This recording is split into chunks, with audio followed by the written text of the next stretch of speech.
Being up over the thing to remember. The scene starts to tumble to the sound of the drums. Oh boy, there ain't no need to fight a silent ring. It ain't no big thing, just show her a little.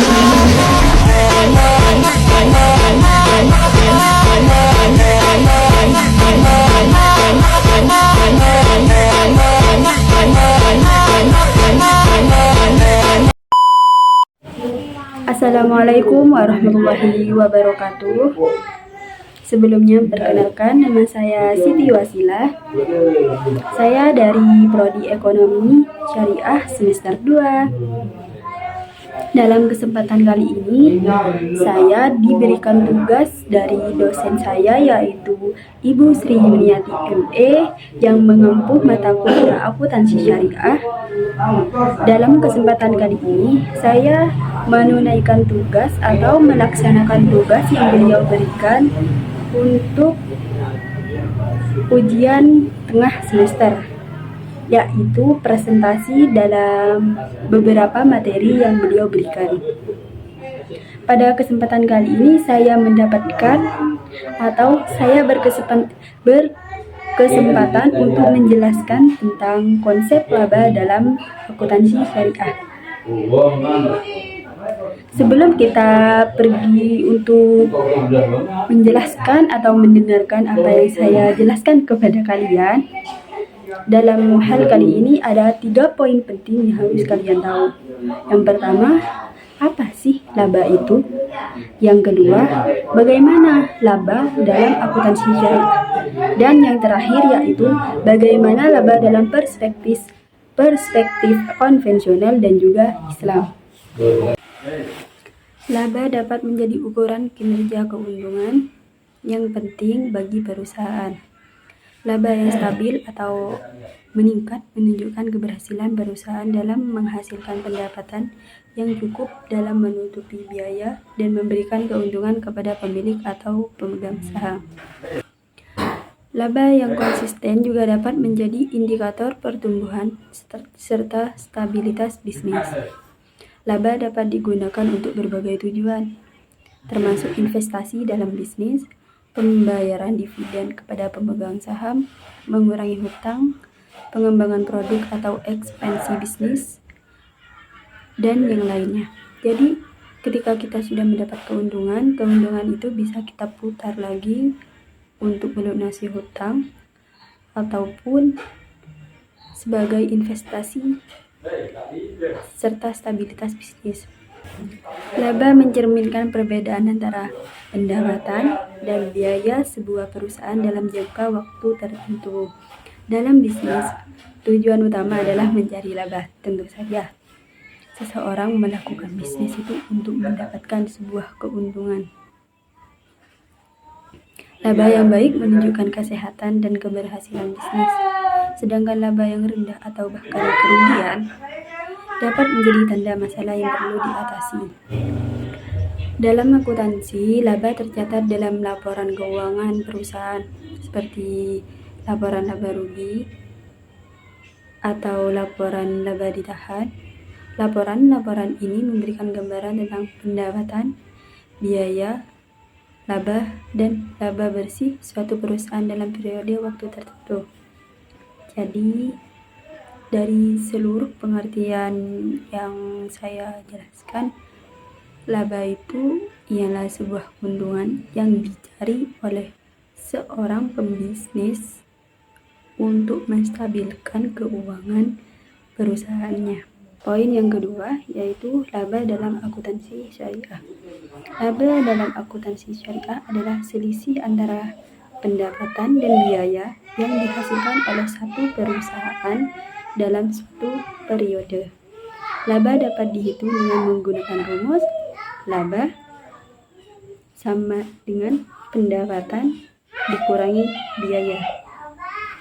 Laba dapat dibedakan menjadi beberapa jenis, seperti laba kotor, laba operasional, dan laba bersih. Laba kotor yaitu selisih antara pendapatan dan biaya langsung, sedangkan laba operasional selisih antara pendapatan dan biaya operasionalnya. Laba bersih selisih antara pendapatan dan biaya total termasuk pajak. Laba memiliki peran penting dalam akuntansi karena dapat digunakan untuk mengukur kinerja, mengambil keputusan, serta menentukan dividen. Laba didefinisikan dengan pandangan yang berbeda-beda. Pengertian laba secara operasional merupakan perbedaan antara pendapatan yang direalisasi selama satu periode dengan biaya yang berkaitan dengan pendapatan tersebut. Laba adalah perbedaan antara realisasi penghasilan yang berasal dari transaksi perusahaan pada periode tertentu dikurangi dengan biaya yang dikeluarkan untuk mendapatkan penghasilan itu. Laba diakui sebagai imbalan atas upaya perusahaan menghasilkan barang dan jasa.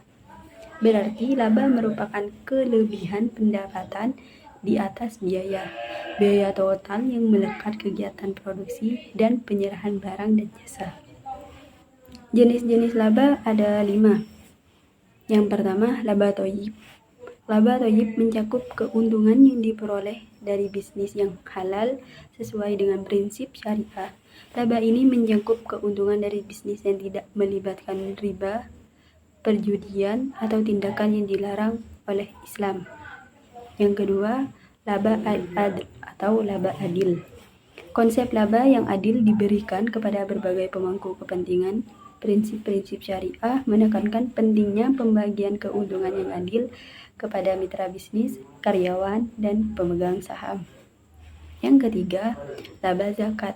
Sesuai dengan aturan agama Islam, zakat adalah kewajiban bagi setiap umat Islam dan sebagian laba perusahaan harus dialokasikan untuk memenuhi kewajiban ini. Yang keempat, ada laba real atau laba hakiki. Laba real didefinisikan sebagai laba yang diperoleh dari transaksi yang benar terjadi dan memiliki nilai ekonomi. Ini menghindari praktek akuntansi yang meragukan seperti akun kreatif yang dapat mengubah laba. Yang terakhir ada laba al-ma'ruf atau laba wajar. Laba al-ma'ruf atau laba wajar adalah laba yang diperoleh melalui transaksi yang sesuai dengan prinsip-prinsip keadilan dan pasar yang wajar. Harga dan kondisi transaksi harus adil dan tidak mengarah pada eksploitasi. Aspek lain pembahasan laba dalam akuntansi syariah adalah larangan sistem bunga. Bukan bunga-bunga yang mengkredit ya, tapi bunga yang dilarang oleh Islam. Sistem bunga merupakan cara-cara kapitalis dalam melaksanakan usaha.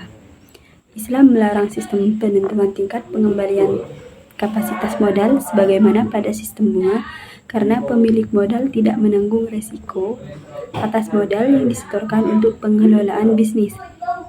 Aktivitas bisnis harus dijalankan berdasarkan kaidah Al-Quran yang berarti tidak ada profit tanpa risiko, dan al-kharaj bin zaman yang berarti hasil usaha muncul bersama dengan biaya. Keuntungan dalam Islam dibangun di atas prinsip iwat, yaitu jumlah usaha dan resiko yang diperhitungkan dalam bisnis. Riba dilarang karena tidak memperhitungkan risiko, sehingga menyebabkan ketidakadilan dan tidak mendorong distribusi kekayaan di mana pihak yang kaya yaitu pemilik modal akan semakin kaya dan pihak yang miskin akan semakin miskin. Selain itu, bunga mengurangi kecepatan peredaran uang dan memperlakukan uang sebagai komoditas bukan sebagai alat tukar semata. Poin yang ketiga yaitu laba dalam perspektif konvensional dan juga Islam.